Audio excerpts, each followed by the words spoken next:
I'm a reporter for the Daily Chronicle.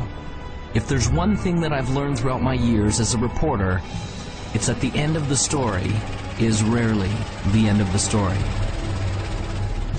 In fact, sometimes it is just the beginning. This is a story that was the beginning for me. Although we only met for a brief moment and there was only one word exchanged between us, my life was changed forever.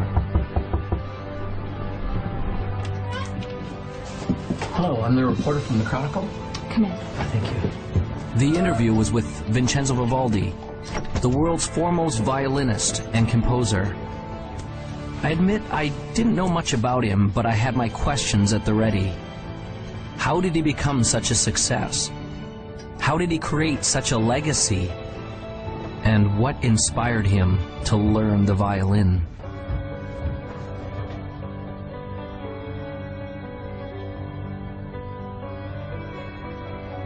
I felt as though I was stepping on sacred ground when I entered the old man's room. I could feel that his time to depart was drawing nigh.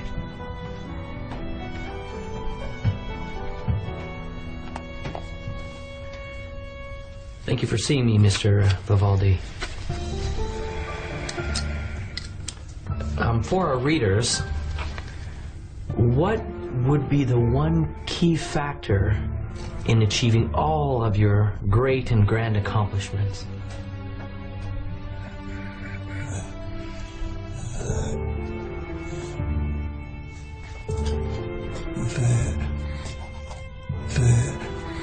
The opus.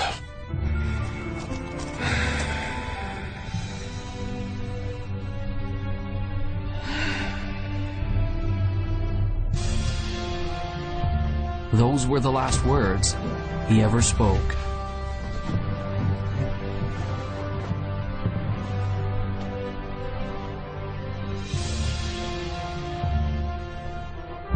As I left the house that day, I now had a greater question than when I had arrived.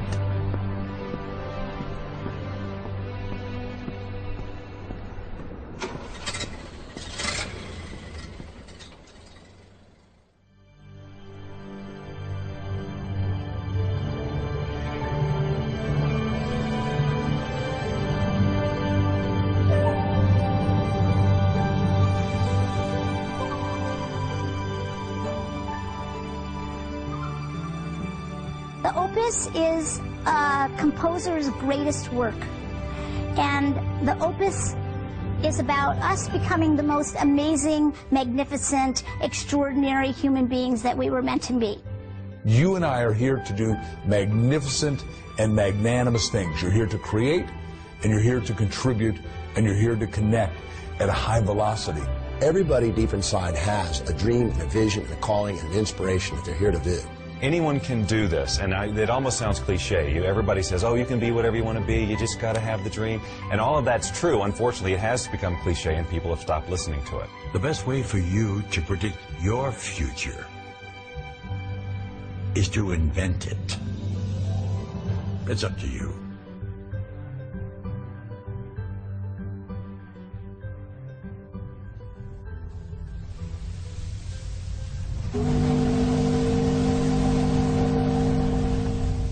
Vincenzo came to America when he was 7 years old.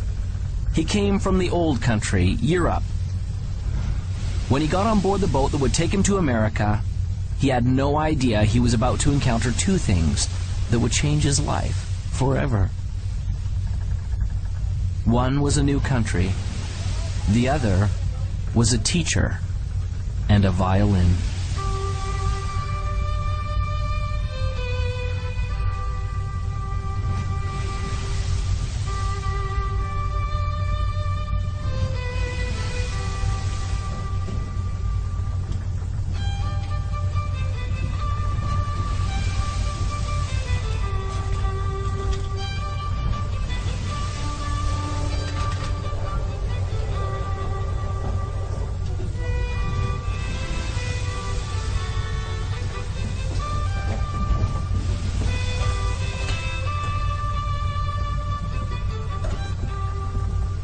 As the boy listened, He was captivated, and in his heart he knew that one day he would play this song.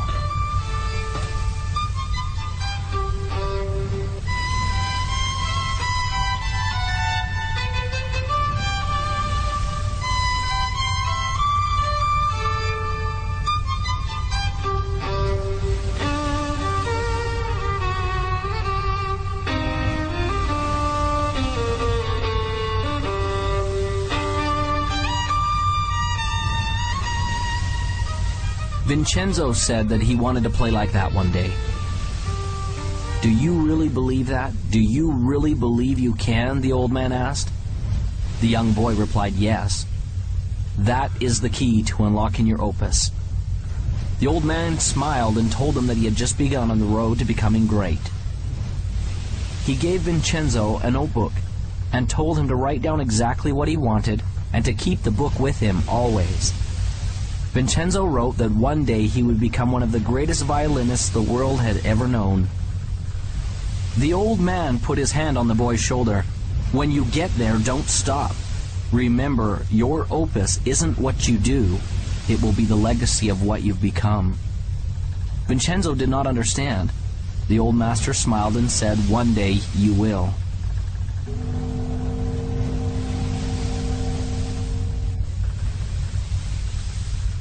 As Vincenzo left the old man, he was grateful, for he had been given a great gift. And although he would never know the man's name, the man had changed his life forever.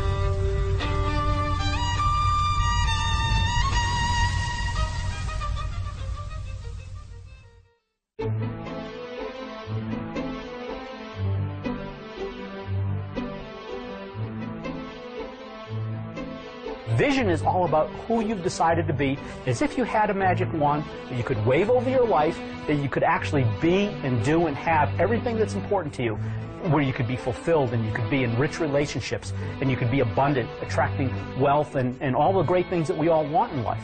You know, you can start your, if you will, your path at a very early age or start it much later in life. I don't think it really matters when you start. But I think what you should trying to be thinking about, looking for, is something you just love to do.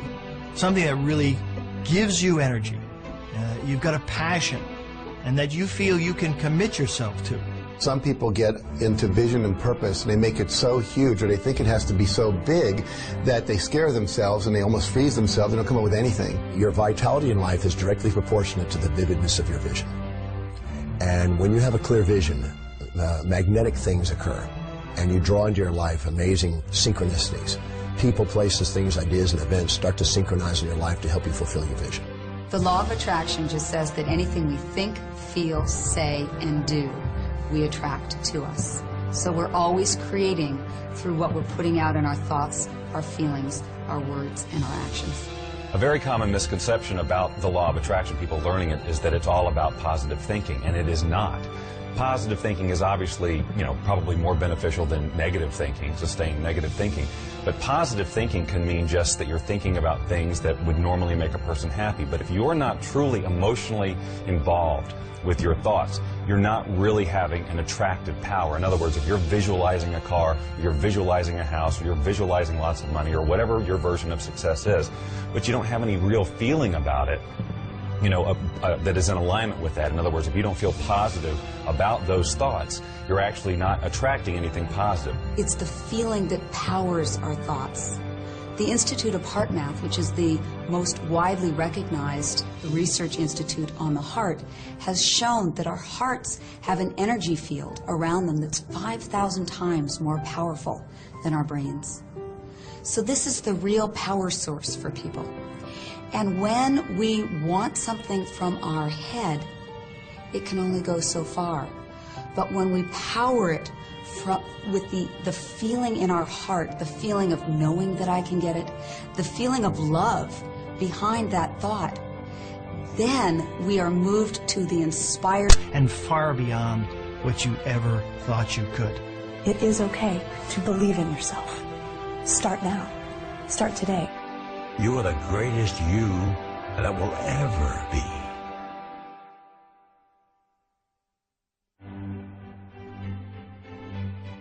Vincenzo had set a goal. He began to see it powerfully and perfectly. It became real.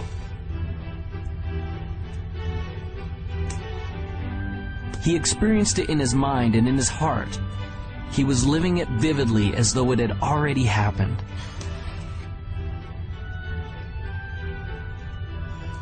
This gave him the momentum to begin.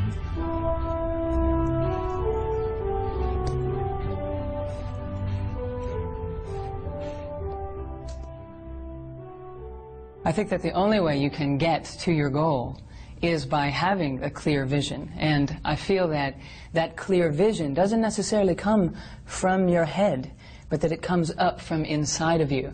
That the more we access our gut feeling, the more that we access our core individuality and listen to what it is that's wanting to be said through us, then we have a clear vision of what we're about. The problem is most people don't really have that clear vision of what success is for them because they've never felt like they were allowed to have that vision for themselves. They always felt like they had to live in to somebody else's idea of what success is. I think one of the steps that people may not do quite properly is that first step of intention.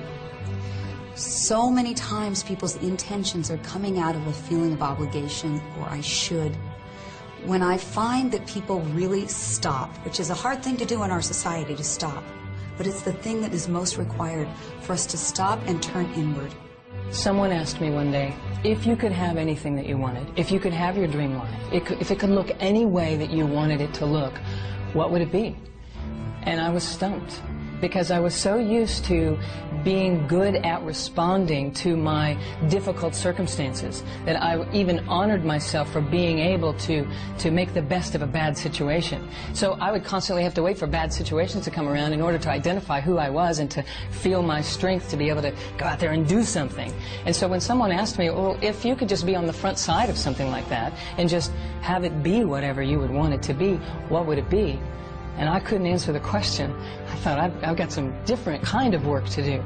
The only way you can get a clear picture of where you're going and to understand what it is that you want out of life, you must silence the restless thoughts that are going through your mind. And you have to ask yourself, what do I want? How do I feel? And where do I want to go? In the 1960s, President Kennedy suggested that NASA was going to put a man on the moon by the end of the decade. And NASA took the plan and they said, okay, what's success look like? Success looks like not man on the moon, but astronaut safely back on Earth. So they said, let's plan from there. So there's a group of scientists who looked forward to success and said, let's work backwards and put the plan in place. Now the problem most of us have is we don't have a clear vision of what success is. I started thinking about the creative process of living your life as it relates to creating music, because I enjoy creating music and I always have. And it comes back, and I saw the parallel so clearly between how the process is the same. When I sit down to write a piece of music, it's generally born out of some inspiration. You know, I don't work under the rules that you have to write this type of piece of music, it's got to be 30 seconds and it's got to be this beats per minute. You know, I have full, because I do it for fun, you know, I have full creative control, so I work from inspiration, just as we should work from inspiration in our lives. That is what should guide us. That is what it should help us to create our vision, this feeling of inspiration, not someone else's sense of passion or their likes or interests, but our own. I have a philosophy of life, and that is this. Achieving any type of goal in your life is 99% intention, 1% methodology. Is being crystal clear about what you want and the how, the methodology, will show up later. When people talk of clarity, it often gets described as just writing down your goals. The most important element is often left out. That's finding your motivation. If you want to get to your goals quickly, you've got to have clarity on why you want it. What does it mean to you? Why do you need it in your life? And the stronger and more important the why, the more power you will have to pursue that goal.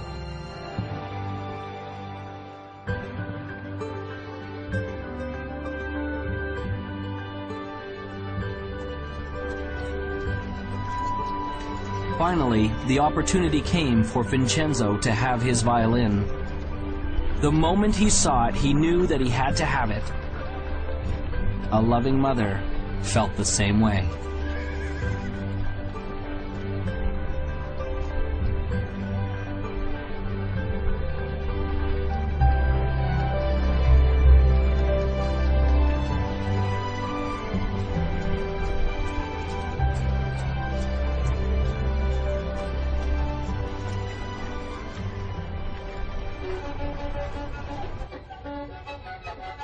It was not as easy as it looked. But Vincenzo had made a decision and a commitment that he would learn to master this instrument no matter what.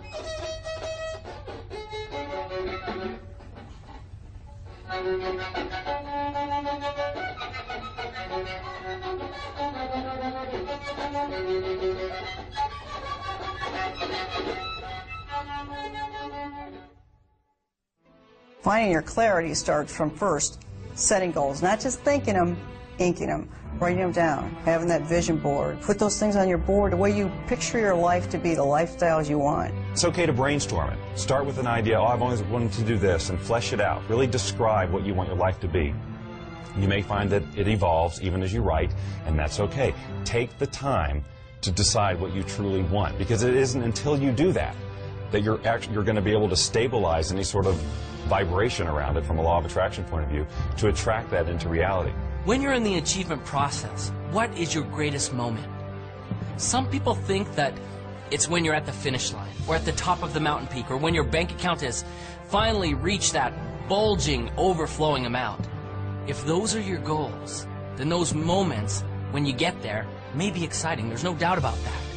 But that isn't your greatest moment. Your greatest moment can be measured by three things that make it great. What moment will have the longest effect on your future life?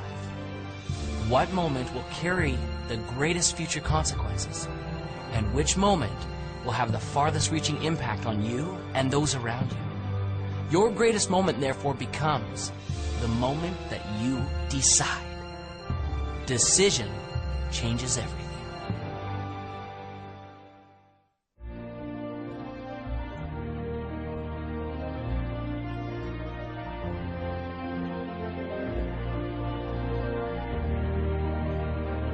As Vincenzo grew from a boy to a man, he never lost sight of the dream.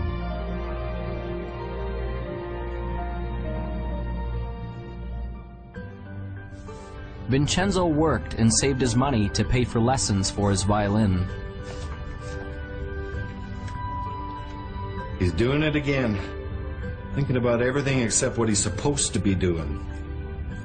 There were those who told him that his dream was impossible, that it could never be achieved. Still believes he's going to be famous. Ladies and gentlemen, the famous, one and only, time-wasting, daydreaming, broom pusher.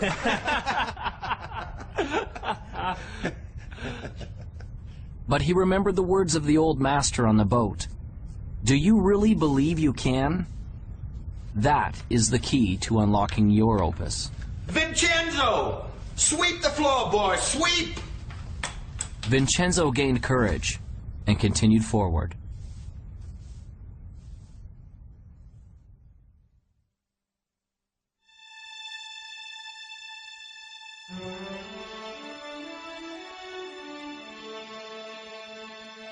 How do I get started? You just get started.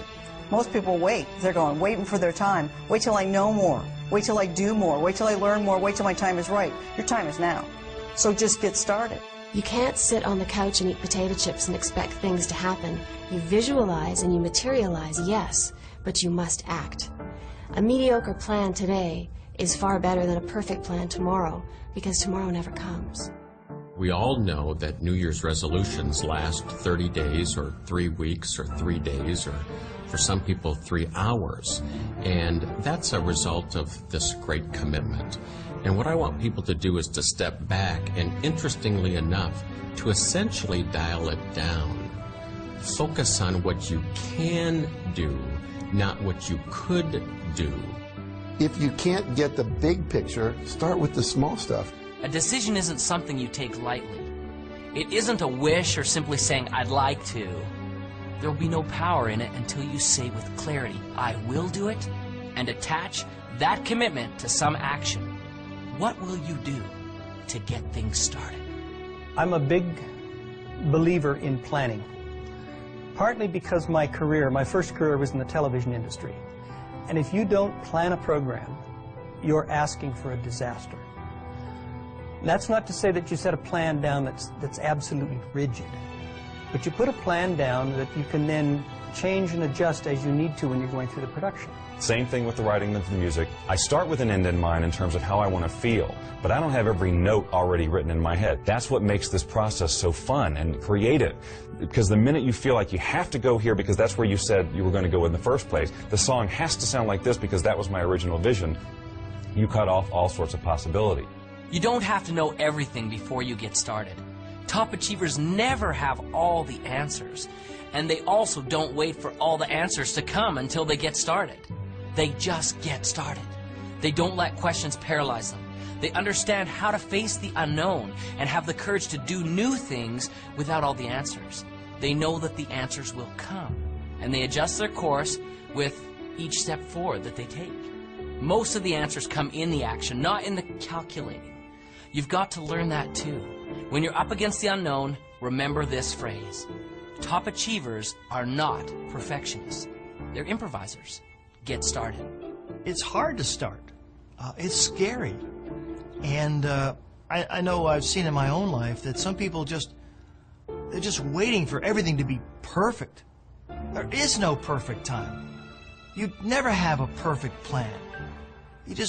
But you need to move forward. If you're convinced and you're passionate, it will develop. Have some faith. It can happen. It will happen. You got to stay positive, but you got to keep moving forward. And you got to keep moving forward knowing you don't have all the answers. I wanted to be a fighter pilot my entire life, but back in 1986 there was an experience which pretty much dashed my hopes up against the rocks. Back in 1986, the movie Top Gun came out, and you'd think that would be a source of motivation for me, but really what it was everybody else at that point now wanted to do the same thing that I wanted to do. Everyone wanted to become a fighter pilot because they all wanted to be just like Maverick. And what I knew back then was I was a pretty average guy. I knew that the people who were ahead of me were smarter, faster, they were stronger, and I thought, man, I'm not going to be able to do this anymore because all these people now want to do what I want to do. You know, we're being honest here, so I'll just tell you, I mean, I failed kindergarten. And I don't know if you know what it takes to pass kindergarten, but you basically need to be able to stack blocks and not eat glue, okay? I mean, that's pretty much about it. So I failed kindergarten. I know that I'm a pretty average guy, okay? And I look at all these people who are ahead of me, and I'm thinking, man, there's no way I'm going to be able to make it. But, you know, I followed through with my dreams, and I pressed on. And what I realized through that experience was that I may have been in the 5th percentile on the bottom, but the 95% of the people who were above me never took any action. Often people have a great idea, and they get excited about it, and they go, wow, I'm going to go do this. But you know something? They don't do it. They think about it. They get excited about it, maybe for an hour, maybe for a day, maybe even for a week or a month. But it dies. They don't take action. They're really not committed. They're really not passionate for it. It's like a passing idea. And so one of the things to be successful, one of the most important things to be successful is, okay, you've got a dream, you've got a vision, you've got plans, and now you've got to go for it. If you believe in something fully, you take action. I always tell people the last 6 letters of the word attraction spell action, and most people are focusing on this part and they're not doing the doing this. So when you believe that it's going to happen and you're visualizing clearly and you're holding all that energy, what'll happen is you'll start attracting to you not necessarily the car, but opportunities, strategies, resources, books, etc. that will come into your life. If you don't take action, you won't get the results. You must take action. It may be very small, it may be very big. It's what I call inspired action because it's something that's coming from within you. You get a little knock at the door that says, attend this seminar, go to this movie, buy this particular book, whatever it happens to be. Your part in this co-creation process is to do it. I was successful, really, in a lot of ways, just because I went and did it. I took action. And so you're sitting here today, you've got a dream, you've got a goal, you've got an aspiration, you might have an invention, $1 million idea. And what's sitting between you and the execution of your dreams can be simply summed up in this: take action, implement. You grab the bull by the horns, you put the throttles up in afterburner, you live your life at the edge of the envelope, and you will be successful.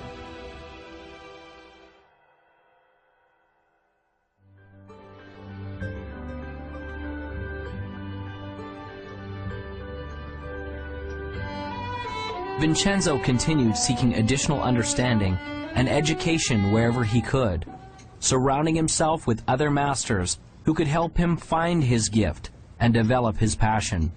This required effort and work.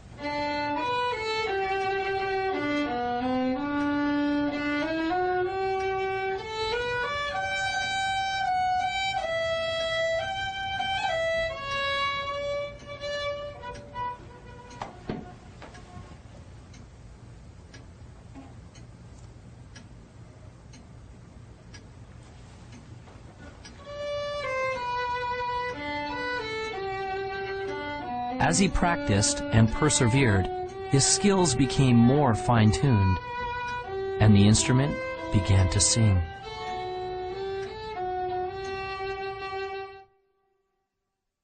Whatever you want to do, whether you're an athlete, whether you're in business, whether you're a pilot, if you want to be successful, there are heroes, there are masters, there are people who have been successful before you who will be willing to teach you how to get where you want to be.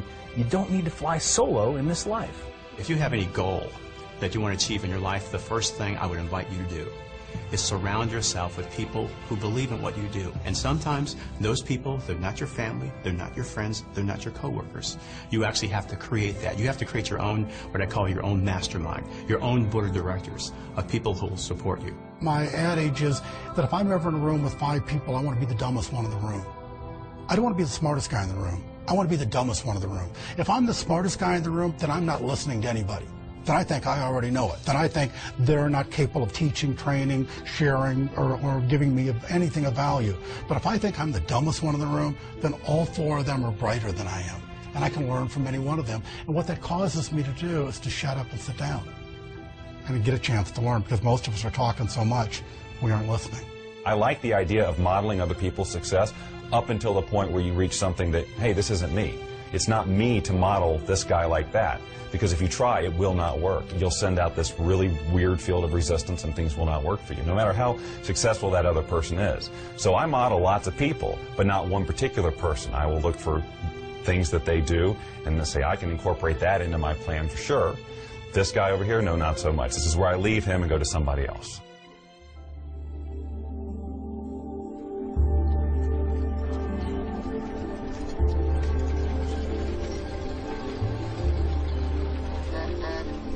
Whenever there is greatness, there is also adversity.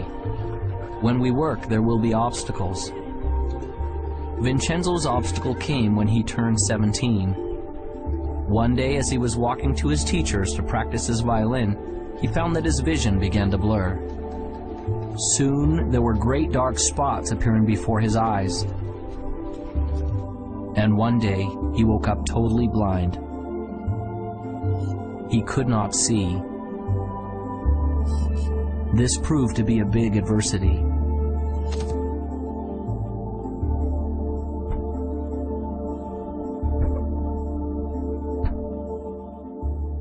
On March 10, 1981, I thought I had the world by the tail. I was Mr. Egotistical. I was self-centered. I was center of the whole universe, and so I thought. I was very successful. I'd gone into the life insurance business, making a lot of money. Had a nice home, had a nice car, had a wife. You know, I was living the American dream, and so I thought. And then I went and bought myself an airplane. The next day I took off in that airplane for a little pleasure trip just to check it out. Then in that day, my whole life changed. I had a power failure. When I was landing, the engine failed. I hit some power lines and crashed.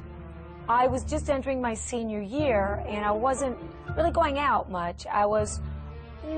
We had moved to a new town, and I was feeling a bit awkward in my skin.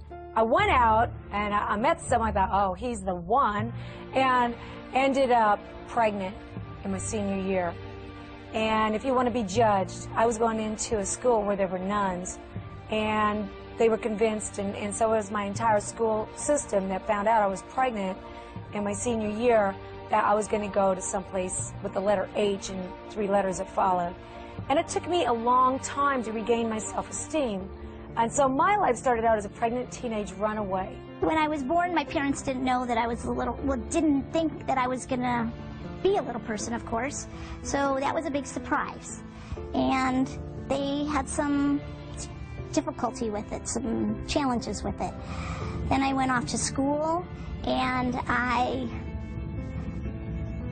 had challenges with kids there teasing me, calling me names, stuff like that. 4 days later, I woke up in the hospital. I was in coma 4 days, and I was in bad shape. My neck was broken at the first and second cervical vertebrae, and my spinal cord was crushed.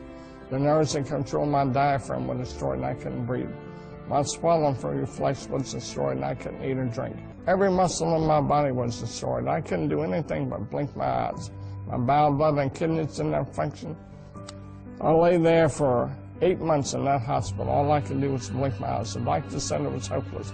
I prayed that I could learn something through this experience, and maybe one day I could help others through it. Well, I gave birth to a little baby girl, and I kept that little baby girl for 5 months. And it was a tough 5 months. It was a tough road to hoe. I worked 3 jobs, and I couldn't really make my ends meet. One day I made a decision to place her for adoption. And when I did that, and the lady came and took her away and drove away with my baby, I thought I was the worst sinner on planet Earth. And it took a long time for me to regain self-esteem and to come to know myself, that I was a valuable person and I was a valuable part of this society. And in 4th grade, the turning point came for me, one of the first ones, when I realized that being a little person wasn't something that, like, wasn't a costume that I could take off one day, that actually I was going to be a little person for the rest of my life. And my friends were now at least 1.5 to 2 feet taller than me. I wasn't just the short kids in the class. I was now significantly different. 8 months later, I walked out of the hospital on my own 2 feet. The doctor said it was impossible, but I walked out of there. But that wasn't the end of the journey. That was just the beginning, because I had 5 more years of intense occupational physical therapy. So I went to work. And when I went to work, I decided I was going to make something of myself. And maybe one day I'd see that little girl again, and maybe I'd be able to be an example, a living example of something wonderful. One day I was sitting with my teacher for spiritual and personal growth, and he said to me, you know, Peggy, I noticed that you spend a lot of time in this fantasy that one day you're going to wake up like an average-sized person, or as an average-sized person, and all your problems are going to be gone. But that's not really so realistic. And I bet your success level would be much higher if instead you focus on the things that you can change. The things like your attitude, your beliefs, your connection to spirit, all those kinds of things. So that was a turning point for me. And I actually looked at that and I was like, oh my God, I'm believing in this fantasy. And I had to come to terms with the fact that I had to accept that I couldn't change my outer size. But I saw that I could change my inner size. See, it didn't matter what the doctors thought. It didn't matter what the medical profession thought. It didn't matter what other people thought or believed. What really mattered was what I believed. See, a lot of people think, well, I can't do this, I can't do that, because everybody tells them they can't do that. And I tell them it doesn't matter what other people tell them, it matters what they think. Well, last year on Mother's Day, now we're talking 27 years after that day when that lady drove away with that baby, I got a call from guess who? My little daughter, Jackie. And she said on the telephone, could I call you Mom? That was huge. That was huge for me. And I don't care what happened to you in your life. Someone told you you're a sinner and you're so down and out that you think you're nothing and you're a nobody. You're a somebody. You find it within yourself and you get up. Pull yourself up by your bootstraps. You get out there and do good works. Jackie and I have become real good friends today. And I thank God she's a valuable part of this life. You know, I barely finished high school. Today I sat on the Harvard Women's Leadership Board. I have gone from the depths of darkness to the height of amazing, amazing joy and even ecstasy. I always say that I used to cry every day out of sadness. Now, I cry most days out of joy.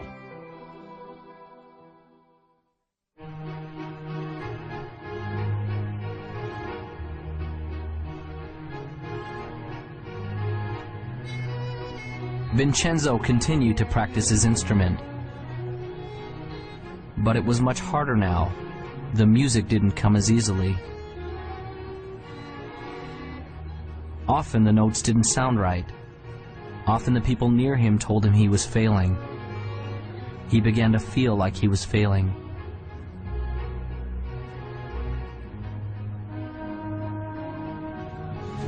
I can't.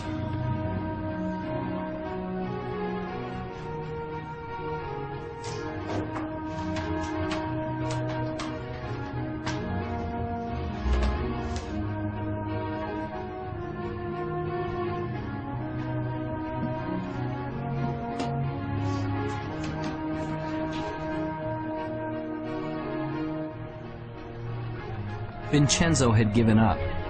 He felt like he had been robbed of the gift he had been given. His heart ached as he approached the entrance to the merchant's store.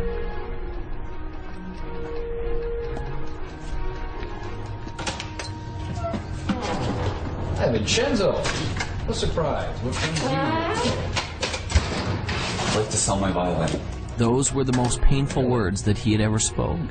Are you certain about that?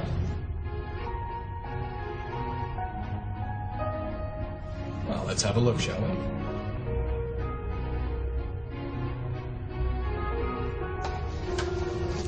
Oh my. Isn't this the same violin I sold you many years ago? And you want to bring it back to me? Is it? Well, I'm certain you've kept it in fine condition. But I really have to know that it works. So, would you do me a small favor? What's that? I wonder if you would play a little bit for me, Vincenzo. I don't have my music with me. Sometimes we don't need sheet music. Sometimes music is in the soul. So, this one's for me. Reluctantly, Vincenzo took the violin and, placing it properly in position under his chin, he began to play.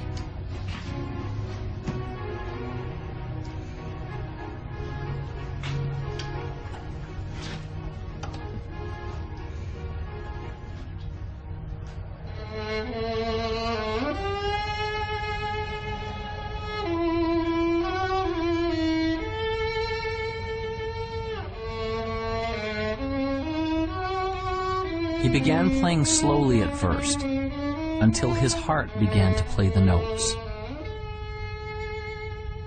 As he did, something magical began to happen. He began to feel the power of the music once again.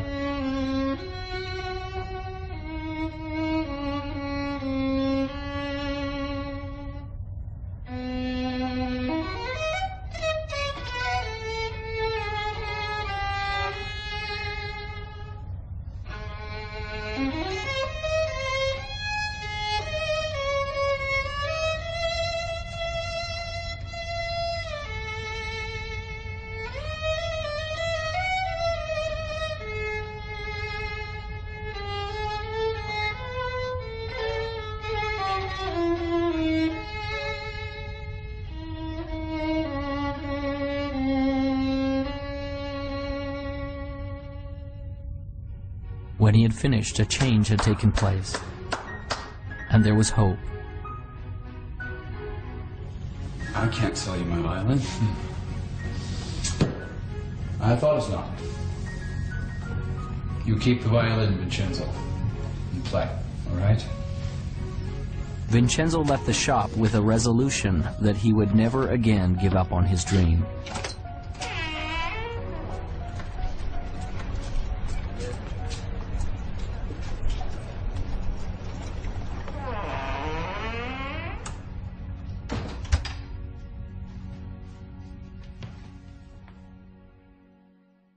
Everybody experiences failure, and if you haven't, it's just because you haven't done anything new. Because everything new requires failure. It's just a fact. In education, there's a term designated for new learners. It's called the J-curve, a J. When we start, we may begin here. As we begin to implement the new experience or information in our life, we initially struggle, or perhaps even fail. But as we learn the lessons from our failure and are persistent, we become competent and very successful with our new lessons or experience. And as we get competent, things go up dramatically. That's a J-curve. Most things in life come to us that way. So as we encounter feelings of frustration, we need to understand that it's normal, and we will get through it if we persevere. There was a software executive who made a huge error, costing the company millions of dollars, and this is a true story. Millions of dollars at this one mistake or one failure he had made. So he went in, he was called in to see the chairman and the CEO, and of course he brought his resignation letter, and he handed it to the chairman, and the chairman said, what are you doing? We just spent millions of dollars educating you. You can't leave us now. Now, not every employer is going to be that compassionate, but the universe is. Every one of us gets rejected, and what you and I need to do as individuals is reject rejection. Make yourself rejection-proof. When Jack and I started Chicken Soup, we spent 3 years writing it, and we tried to sell it. We went to New York with a great agent, and 33 publishers all said, hit the road, Jack. And then we went to the BEA, Book Expo of America, and we went booth to booth to booth to booth, and 144 people, sum totally, said, buzz off, you guys. That's soppy little stories. They're never going to sell. They're too nice. The secret word that every winner knows is called NEXT, next. You're going to meet obstacles. You're going to see adversity. It's going to happen to you. I guarantee it. So what gets you through it? It's your passion, it's your energy, it's your commitment to this game plan. And wow, it can be very, very exciting. I have never met a successful person who hasn't failed. Never. Not in the course of my lifetime, not in the course of my reading, not in the course of my studying, not in the course of mankind. Have I ever met a successful person who hasn't failed? Now, the difference between successful people and people who are unsuccessful, because we all will fail, is successful people learn how to deal with failures. They learn how to accept it and embrace it and understand it and learn from it. And it doesn't become a negative to them. It becomes a learning. It becomes an education. It's a tuition they paid for the education they got. You get a challenge or something you think is a setback. It's only a setback in your initial perception, and only when you don't stop and look at how it could serve you. See, the master is the one that takes whatever happens in their life, supportive or challenging, and asks how does it serve them and their mission. Because it's never what happens on the outside, it's always how you perceive what's happening on the outside. So if you can take a challenge and you say, okay, so how am I going to use this to my greatest advantage, and what are the benefits that I'm going to get from this, and how is it going to help me fulfill my highest values, and how is it going to actually give me a step forward? If you ask that question and answer that question, it's not an obstacle. An obstacle is only when you've chosen to see only the drawbacks without the opportunities. Some people are so worried about failing, they don't start. And so one of my friends says, you don't have to get it perfect, just get it started. And then in the process of doing it, you will learn. What is failure? That's easy. It's not trying. It's not getting in the game. It is thinking about it and not doing. You know, you cannot fail if you try, if you get into the game. You know, I like to use the analogy of a missile. When I shoot a missile off of my airplane, all missiles initially, they just come off straight. And any engineer will tell you that a missile actually requires mistakes. It actually requires errors in order to become successful at hitting its target. And so as a missile comes off the airplane, if you've got a plane that's going in this direction, the missile comes off and it sees that the airplane that you're trying to shoot at is going this way. It sees that it needs to correct that way, and it makes a correction. Then it makes a smaller correction. Then it makes a smaller correction, and next thing you know, it hits the target. The same is true with us. You know, we've all got dreams. We all have a target, and we all have goals. A failure-minded person goes down the road towards their goals. They hit that first obstacle, and they go, I'm a failure. I always fail. And they turn around and they give up their dreams. A success-minded person hits that first obstacle, and they go, you know what, I'm going to be successful, and they make a correction just like that missile. They hit the next obstacle, and they make a little bit other correction, just like that missile. And next thing you know, they find that they've zigzagged their way to their target, to success. When I was learning to walk, my parents didn't say, oh, Jack failed after 7 tries, let's give up. They said, just, you know, keep coming, boy. However long it takes, you're going to make it. And for me, I've read so many stories about, you know, Thomas Edison, who had 10,000 experiments to invent the light bulb. And when someone said, you failed 10,000 times, he says, no, I never failed once. He said, I invented the light bulb. It just happened to be a 10,000-step process. You're going to have some setbacks in life, some challenges, some difficulties. And those are the days which really test what happens. Maya Angelou says it like this: if there's something in your life you don't like, change it. But if you cannot change it, change your attitude.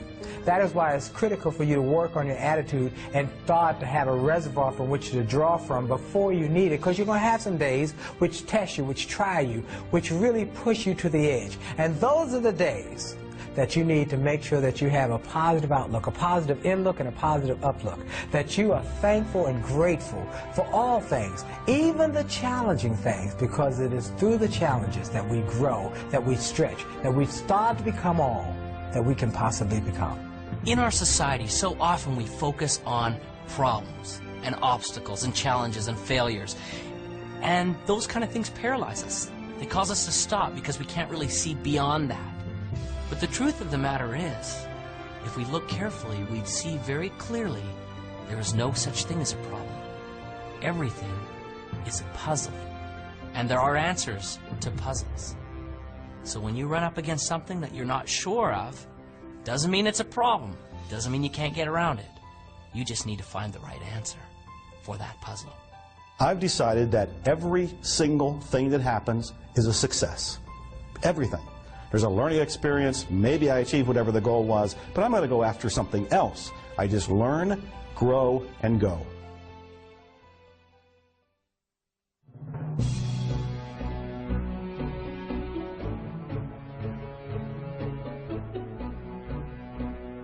Once you reach a goal, whatever that is, or achieve a vision, and it may have evolved, and it may be very different than when you first set out, you are basking only momentarily in that sense of accomplishment. You can enjoy it. It doesn't have to be a letdown, but what you'll find is that you've naturally expanded who you are, who you can be, and you'll have another vision that's even bigger. If you want to have like success become an ongoing habit, you know, here I am at the top of my game, 100 million books sold and so forth.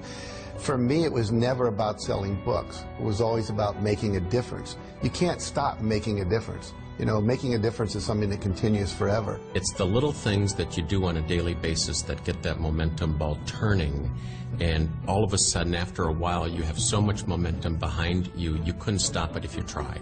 You can have addictions that are actually good for you, that are actually taking you forward in life, that are actually keeping you healthy and happy, and success is one of those. When you start tasting success, you want more of it. Aristotle said, excellence is not an act, it's a habit. So you get in the habit of excellence, and then you can go as high and dimensional and multi-passionately purposeful as you want, which is, you don't want to just do one thing, you want to do a multiplicity of things, because when the game called life is over, you look back on life, the only thing you can take with you is your memories. So you want to create a basket full of life memories that are worthy of you, that are valuable, that are vital, that are just exquisitely good. The only difference between people who are happy and those who aren't is their habits. So it's really a very simple thing. It boils down to only one thing. What habits are you choosing day in and day out? And the good news is that every day you get a new choice to pick new habits all day long. Every decision you make in every moment is determining the habits that you'll have today and tomorrow and the next day, and the outcomes that you'll have in your life. So if you want a life that's successful, choose the habits of successful people. If you want a life that's happy, choose the habits of happy people.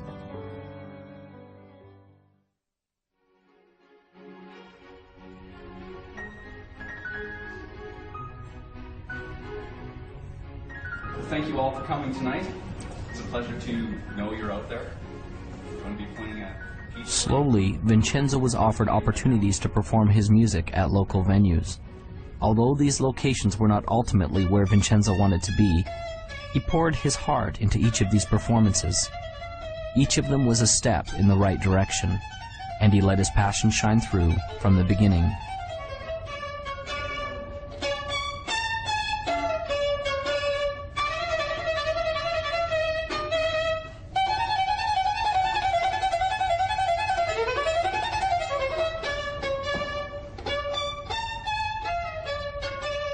As can be expected, this wasn't always easy. There were times he was afraid, but as he faced each challenge and each frightening moment, he seemed to build momentum and increase in his greatness.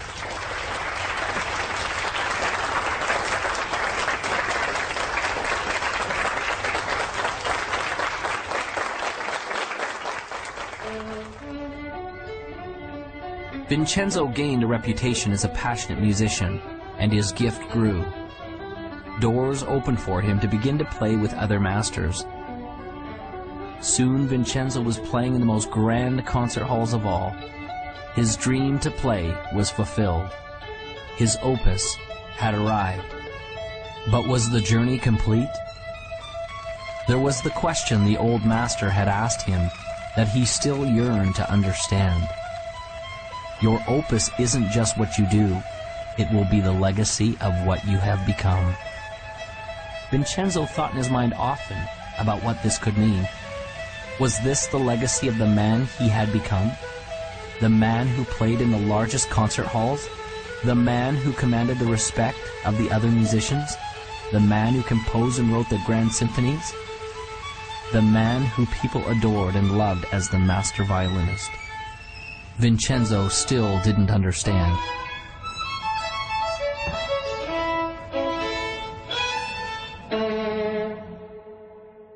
I think we have in our own DNA, sort of this need, if you will, of assisting others and helping them move forward towards their own goals or vision.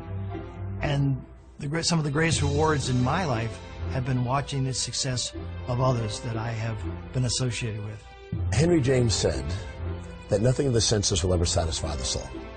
The only thing that satisfies the soul is gratitude and love. And when you have gratitude and love, whatever you're grateful for, whatever you love, you get more to be grateful for and you get to have more love. And so the second you achieve something, you're automatically yearning inside and called inside to ever greater achievements. We're all here for what purpose? We're here to give. We're here to interact. We're here to create. We're here to love and to support. And those are all giving. Those are all giving things. Most of the successful people that I know have a basic fundamental philosophical foundation that says giving back is the key to success. A friend of mine asked me recently, he said, what's the purpose of the universe? Now, no one had ever asked me that. Life purpose, corporate purpose, all that. What's the purpose of the universe?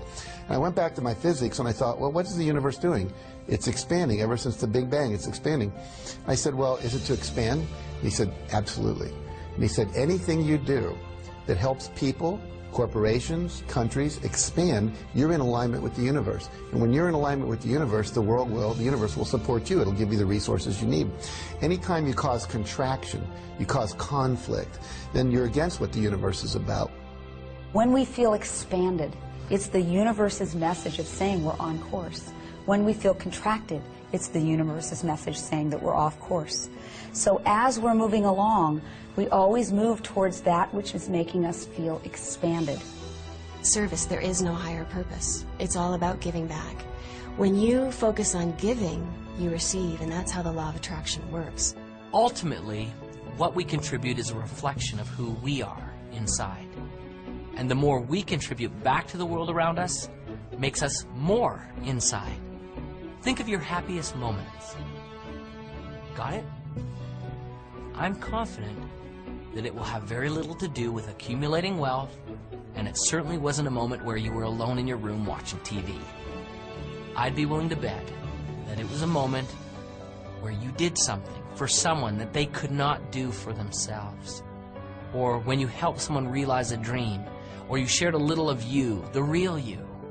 And in the end, isn't that what life is all about? It's never about what you had. It's about what you did and the difference you made while you were here.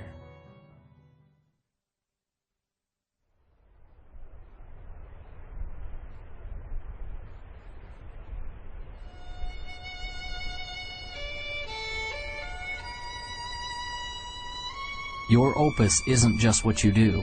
It will be the legacy of what you have become. Vincenzo still didn't understand. Then the lesson came as he was playing his violin in the park alone.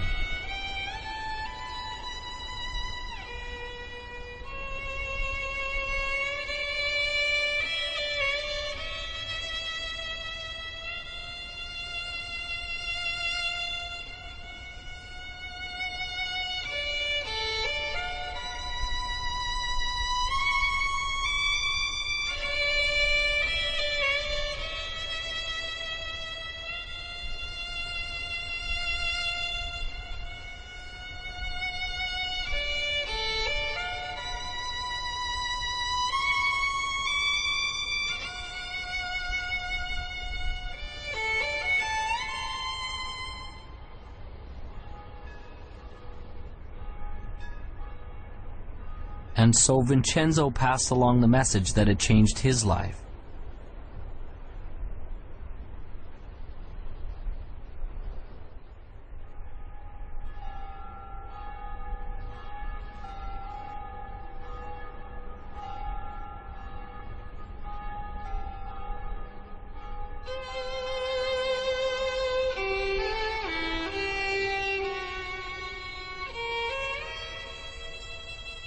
As the boy walked away in the snow, Vincenzo finally understood.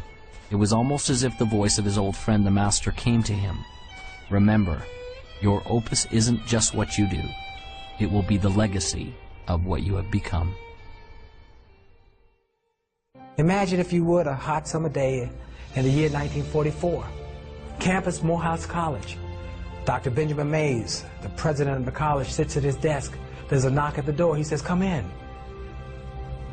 He sees the door swing open, and a man and a teenager are in the doorway. He runs to grab the hand of the man, Martin Luther King Sr., Daddy King. Daddy King steps in and says, "Dr. Mays, I'm not going to take a lot of your time. I just came to introduce you to my son, Marty." We call him ML. His real name is Martin Luther King Jr. He's 15. He's going to college here in the fall. Very bright boy.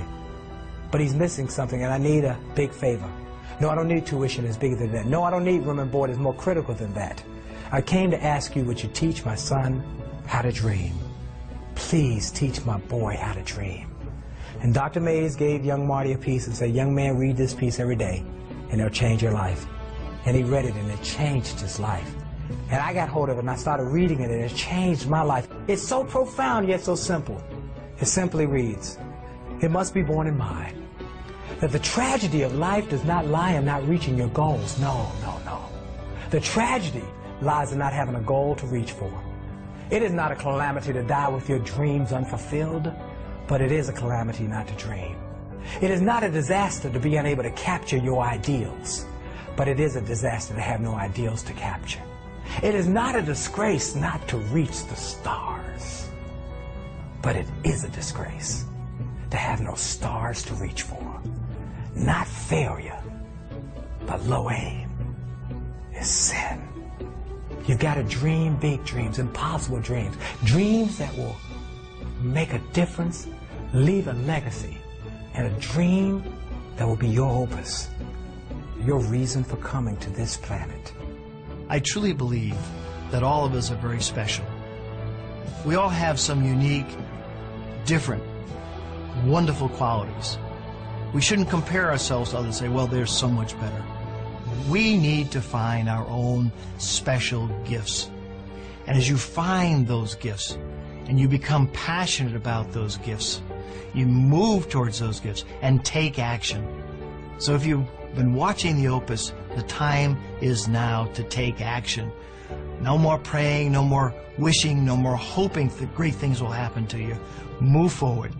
Take action. Become successful. We are all creating our own opus. We will all leave that legacy. You come to the end of your life knowing that you have lived from the inspiration of your heart and that you've lived a life of love and of joy and of happiness. Because I tell you, you can achieve success in life, and that doesn't guarantee happiness. We have to come from love and from that inspiration of why am I here, and you'll be happy and you'll be successful. You know in your heart that you want to do something. It might be open a business, it might be open a service, it might be write a book, it might be do any number of things. It's unique to you, but you haven't done it yet. You now have the beginning of some motivation. Your heart is pumping a little faster. The sweat is on your brow because you are excited about this. I want you to take action. I want you to go out there and do something. I want you to dare something worthy. I want to be able to say at the end of my life, did I do everything I could with everything I was given? I want to be able to say absolutely. So it's never done. As long as you're green, you're growing. As soon as you're ripe, you're raw. The joy in your life, the passion in your life, and the success in your life will come when you're brave enough to say, this is me, and then go be that person. Most people tiptoe through life hoping they make it safely to death. And life is more than that. It's more than just tiptoeing from the time you're born to the time you die, making it from day to day. It's much more than that. but yet most people never realize that. I know that I'm not just a body and a personality, that there's something much, much deeper and greater and actually magnificent inside of me, something extraordinary. And the more that I live from that place, the more that I'm able to see inside of other people that they're extraordinary, that they're awesome, that they're amazing. And the more and more I live from that place, the more I see that each moment of my life is amazing and magnificent. That is the gift that's come out of my challenge. That is my opus. Now you have the tools. You have a vision. You believe you can do it. You're clear and you know why you want it. You have a first action to get started with. You know where to go for help. And you know failure can't stop you, only slow you. You are the composer of your life. And your greatest moment is before you. It is decision. What will you decide to do now? What will your opus be?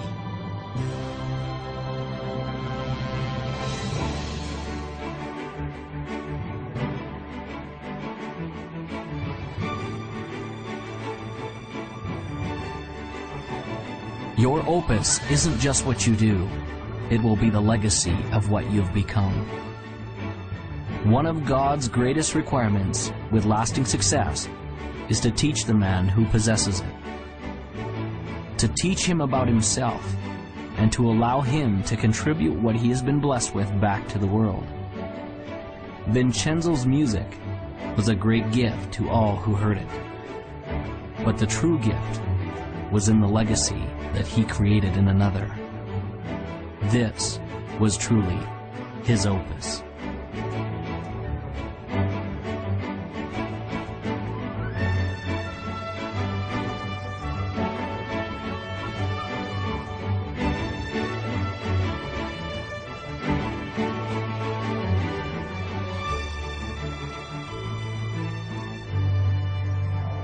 And now, as time passes, there's a question that each of us must ask ourselves.